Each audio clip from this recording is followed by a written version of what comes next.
আমাৰ জিলাখনৰ বিভিন্ন প্ৰান্তৰ পৰা অহা সাংবাদিক বন্ধুসকলক এই সংবাদ মেললৈ আদৰণি জনাইছোঁ। আগন্তুক ৯৭ সংখ্যক হাউলীৰ ৰাস মহোৎসৱৰ প্ৰস্তুতি সম্পৰ্কে জনাবৰ কাৰণে আমি এই সংবাদ মেলৰ আয়োজন কৰিছোঁ। সংবাদ মেলৰ আৰম্ভণিতেই আমি অসমৰ মাননীয় মুখ্যমন্ত্ৰী ডক্টৰ হিমন্ত বিশ্ব শৰ্মা আৰু পূৰ্বৰ সমিতিৰ আমি শলাগ ল'ব বিচাৰিছোঁ।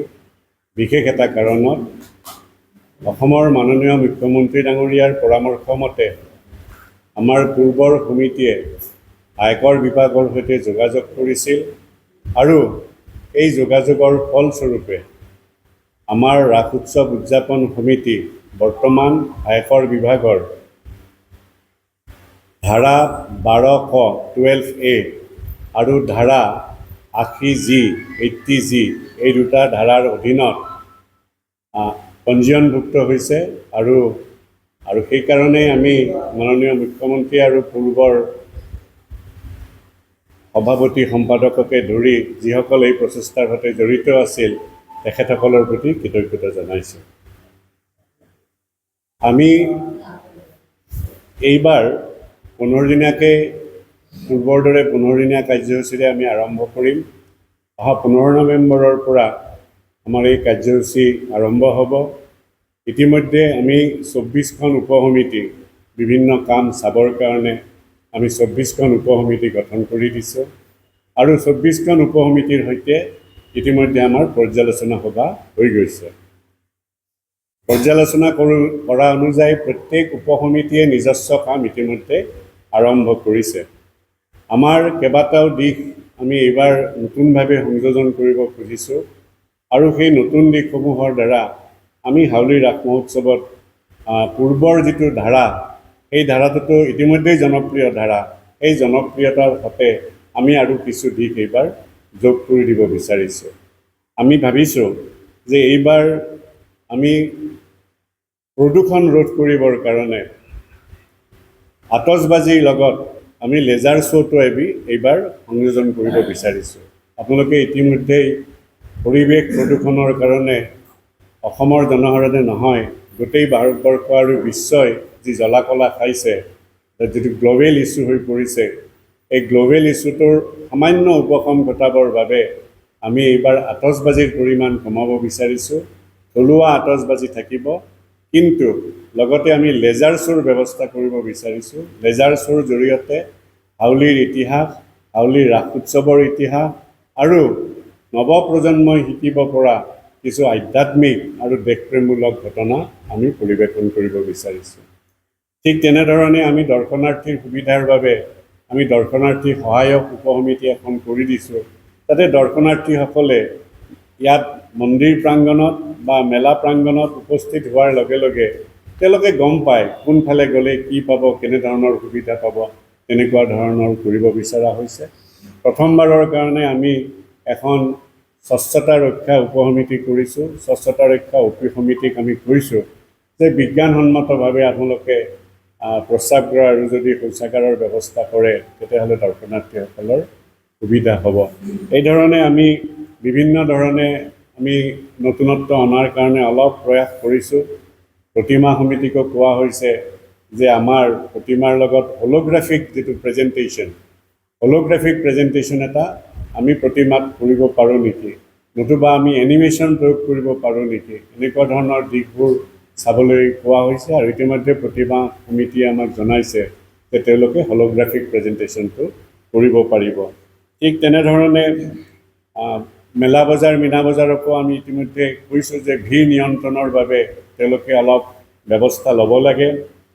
আকৌ স্বেচ্ছাসেৱক বাহিনী আমাৰ আছে, আপোনালোকে জানে যে স্বেচ্ছাসেৱক বাহিনীয়ে যথেষ্ট কষ্ট কৰে আৰু সুশৃংখলিত আমাৰ এটা স্বেচ্ছাসেৱক বাহিনী আছে। এইবাৰো তেওঁলোকক আমি তেনেকুৱা ধৰণৰ কৰিবৰ কাৰণে কৈছোঁ। সাংস্কৃতিক উপসমিতিক আমি কৈছোঁ যে থলুৱা আৰু খিলঞ্জীয়া যি সংস্কৃতি আৰু ধৰ্মমূলক কথা আছে, আধ্যাত্মিক কথা আছে, তাৰ ওপৰত গুৰুত্ব দিবৰ বাবে আপোনালোকক জনাবলৈ পাই আমি সুখী হৈছোঁ যে এইবাৰ আমি গাঁও ভিত্তিক আমাৰ আপোনালোকে বোধহয় প্ৰায় সকলেই জানে যে হাউলী পৌৰসভা আৰু ইয়াৰ পাৰ্শ্বৱৰ্তী 17খন গাঁও প্ৰত্যক্ষভাৱে এই উৎসৱৰ সৈতে জড়িত আৰু তিনিখন গাঁও প্ৰত্যক্ষভাৱে আমাৰ সৈতে জড়িত। এই গাঁওসমূহক সাঙুৰি আমি তেওঁলোকৰ গাঁৱত থকা যিখিনি নৱ প্ৰতিভা, এই প্ৰতিভাখিনিক উলিয়াই আনিবৰ কাৰণে আমি বা সুবিধা দিবৰ কাৰণে আমি এইবাৰ সাংস্কৃতিক বিভাগক কৈছোঁ যে তেওঁলোকে কাৰ্যসূচী ল'ব লাগে।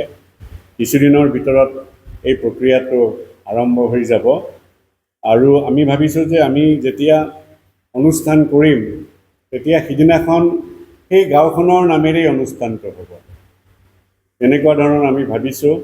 আকৌ আমি আপোনালোকে জানে আমি প্ৰতি বছৰে হাউলি বঁটা ঘোষণা কৰোঁ।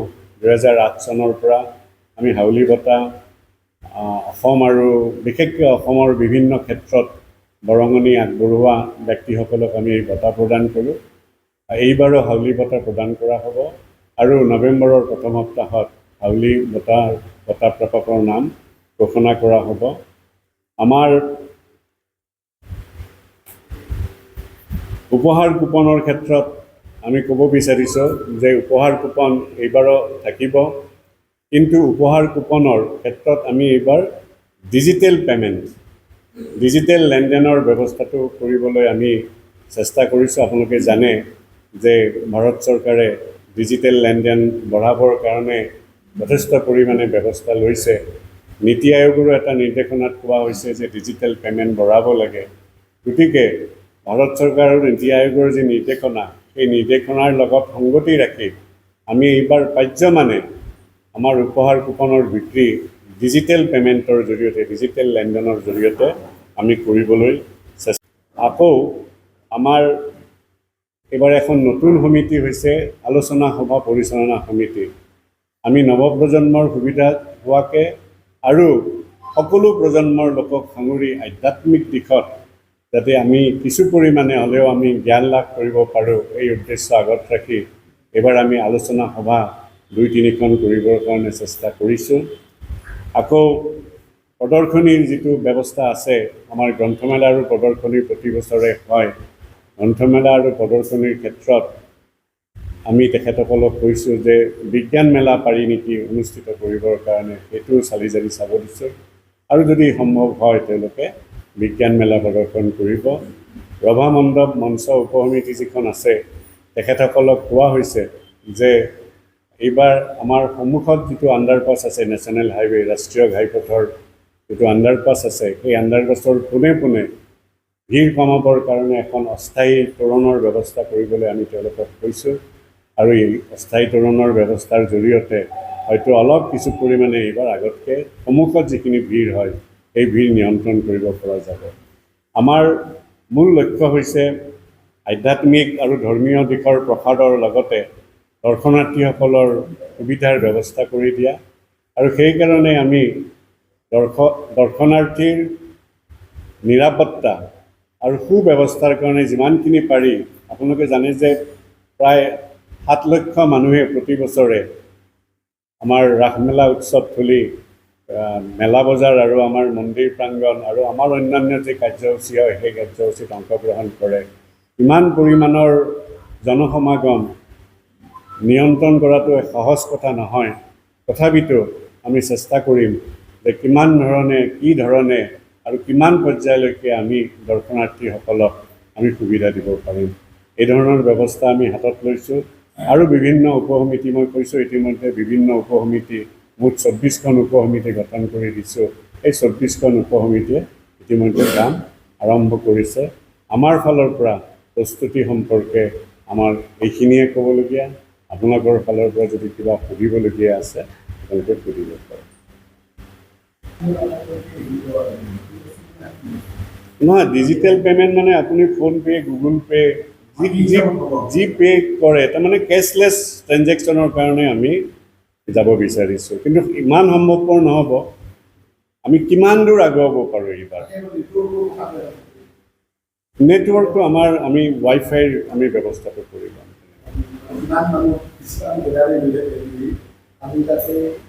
আৰু এইবাৰ আমি এই গোটেই প্ৰাংগণটো আমাৰ সমিতিসমূহৰ সুবিধাৰ বাবে আৰু আমি চেষ্টা কৰিম সাংবাদিকসকলকো আমি পাছৱৰ্ডটো দি তেওঁলোকেও যাতে এই ৱাইফাই জোনটোৰ সুবিধা ল'ব পাৰে।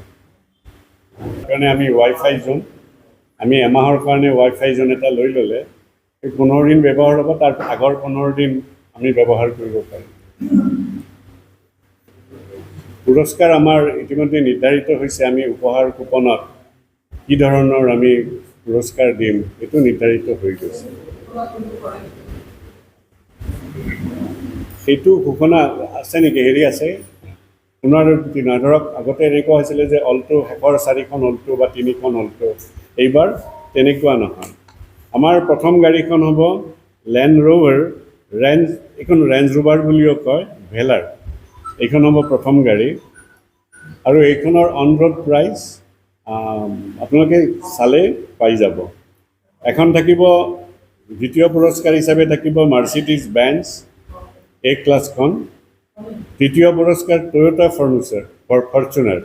টয়োটা ফৰ্চুনাৰখন আমাৰ যোৱাবাৰ দ্বিতীয় পুৰস্কাৰ আছিল, এইবাৰ আমাৰ টয়োটা ফৰ্চুনাৰখন তৃতীয় পুৰস্কাৰ। চতুৰ্থ পুৰস্কাৰ টয়োটাৰে ইনোভা ক্ৰিষ্টা। পঞ্চম পুৰস্কাৰ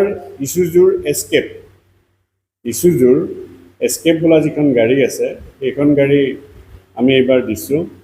হুণ্ডাই নতুন গাড়ী এখন আহিছে এলকাজাৰ বুলি পেলাই, এলকাজাৰ দিছোঁ আমি সপ্তম পুৰস্কাৰ হিচাপে।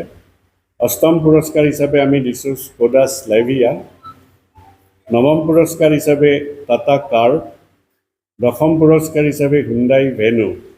এইখিনিলৈকে এতিয়ালৈকে আমাৰ চূড়ান্ত হৈছে। বাকীখিনি আমাৰ কথা চলি আছে। উপহাৰ সমিতিয়ে হয়তো আজি বা কাইলৈৰ ভিতৰত এইটো চূড়ান্ত কৰিব, নিৰ্ধাৰণ কৰি ল'ব।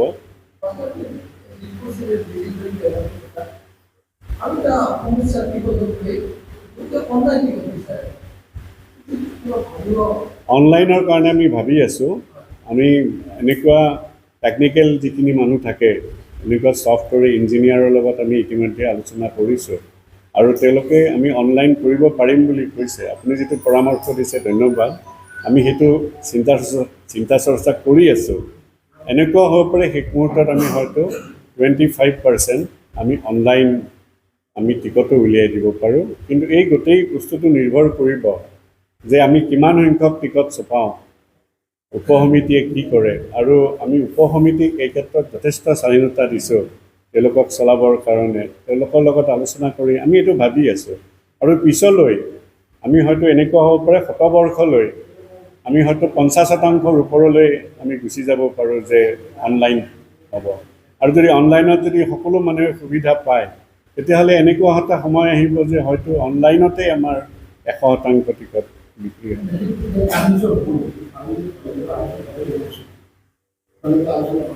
নাই, কাৰণ ইতিমধ্যে গুৱাহাটী উচ্চ ন্যায়ালয়ত এই সম্পৰ্কীয় এটা গোচৰ চলি আছে। আপোনালোকে জানে যে ৰিপন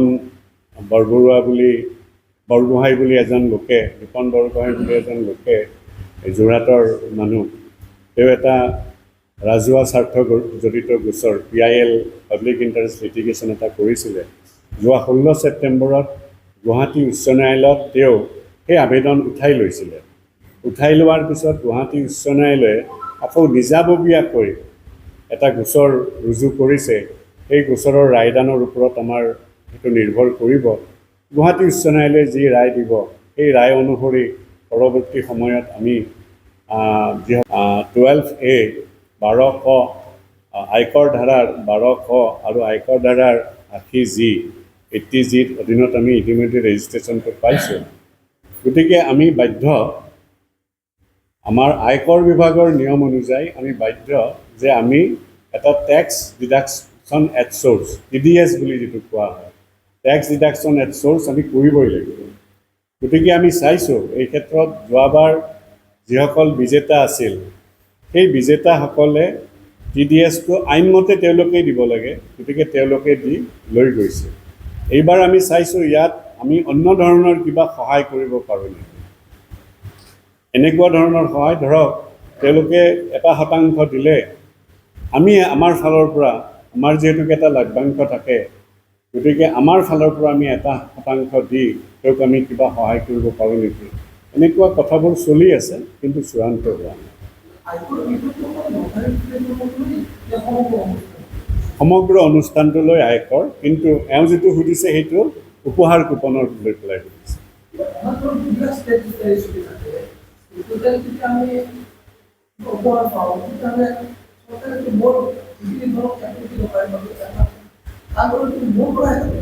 সেইকাৰণে টেক্স ডিডাকশ্যন এট চ'ৰ্চ, আপুনি য'ৰ পৰা চ'ৰ্চৰ পৰা পাইছে সেই চ'ৰ্চতেই টেক্সটো জমা দিব লাগিব। সেইকাৰণে ইয়াক কোৱা হয় TDX, tax deduction at source. এইটো আপুনি কোন ধৰণেকা কৰোড়পতিটো আপুনি 1 কোটি টকা পালে আপুনি গৈ পেলাই 70 লাখহে পাবগৈ, 30% আপুনি দিবই লাগিব।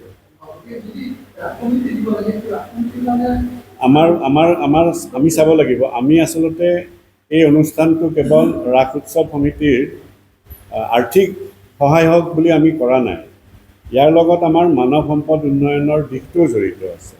আৰু আপোনালোকে জানে যে আমি যোৱা 6 বছৰ ধৰি মানৱ সম্পদ উন্নয়নৰ কাম আমাৰ হাউলি ৰাস উৎসৱ সমিতিয়ে কৰি আহিছে। মানৱ সম্পদক আকৌ আমি কেইবাটাও ভাগত ভগাইছোঁ। এটা আছে আমাৰ শৈক্ষিক, এটা আছে সাংস্কৃতিক, এটা আছে সাহিত্য আৰু এটা আছে ক্ৰীড়া। তাৰ উপৰঞ্চি আমাৰ আৰু এটা মানৱ সম্পদ উন্নয়নৰ বিভাগ আছে, সেইটো হ'ল অৰ্থনৈতিক। আমাৰ স্থানীয় ৰাইজৰ যাতে অৰ্থনীতিৰ ক্ষেত্ৰত যাতে তেওঁলোকে আমাৰ পৰা কিবা সহায় পাব পাৰে বা আমি কিবা সহায়ৰ বাট দেখুৱাব পাৰোঁ তেওঁলোকৰ অৰ্থনৈতিক উন্নতিৰ কাৰণে, সেই দিশটো আমাৰ এই মানৱ সম্পদ উন্নয়ন সমিতিয়ে চাইছে আৰু ভৱিষ্যতেও চাব। গতিকে যিটো লভ্যাংশ আমাৰ হয়, সেই লভ্যাংশ আমি যদি এইবাৰ যিমানখিনি আমি পুৰস্কাৰৰ কথা ভাবিছোঁ, তেতিয়াহ'লে প্ৰায় 1,10,00,000 টকা আমি যদি পূৰ্ণ শতাংশ দিব লাগে, TDS যিটো আমি কৈ আছোঁ, পূৰ্ণ শতাংশ যদি দিব লাগে 1,10,00,000 টকা মোটামুটিভাৱে আমাৰ ফালৰ পৰা দিব লাগে।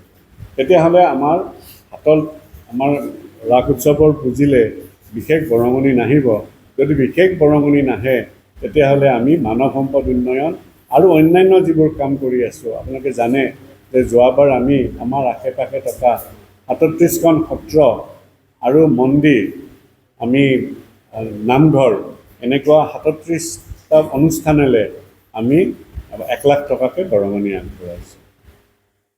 গতিকে সেইবোৰ আমি যিবোৰ আমি যিখিনি লটাৰীৰ পৰা মানে উপহাৰ কুপনৰ পৰা সংগ্ৰহ কৰোঁ, সেই উপহাৰ কুপনৰ পৰাই আমি তেওঁলোকক দি দিওঁ। বিধিৰ দ্বাৰা সংস্থাপিত আয়কৰ বিভাগীয় বিধি মানি চলা হ'ব আৰু বিজেতাই এই বিধি মানি চলিবলৈ বাধ্য থাকিব। এনেকুৱা ধৰণৰ এটা বাক্য লিখি দিয়া আছে। আমি উপহাৰ কুপনৰ যদি উপসমিতিৰ যদি কোনোবা আছে, যদি পূৰ্বৰ